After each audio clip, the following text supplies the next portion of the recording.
Welcome back to Solutions for Financial Independence. Joining me now is John Halterman of Beacon Wealth Management. John, how are you today? I'm doing fantastic, Cal. How about you? I'm doing great as well. Today we have a question from Sarah from Fairmont, who has a child entering college and did not save. Now, she does have an IRA account and wants to know if she can use that.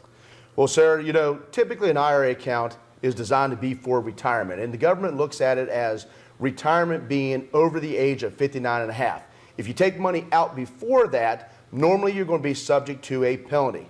But the one thing the IRS does is that if you're using it for qualified expenses, such as college education, they will waive that 10% penalty as long as you meet the requirements. Now, do you think using that is smart? Well, I think smart emotionally versus logically is two different things. Normally what I tell parents is that you can't take away from your retirement, because unfortunately when you take away from your retirement, what's going to happen is you can't replenish that. And when you're in retirement, you can't go out and get a loan.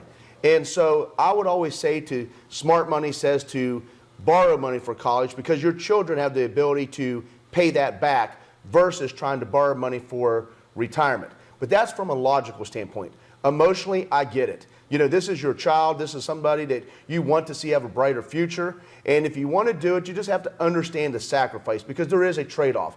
Basically, you're giving to your child's future versus being able to take care of yourself in retirement. So it's a decision that I try not to get involved in. I try to tell them what the facts are and then let them make it, whether they want to be logical about it or whether they want to be emotional about it. That's very helpful. Thank you so much for that You're welcome. information. And if you missed any of that, head over to WDTV.com and don't go anywhere. Much more news after the break.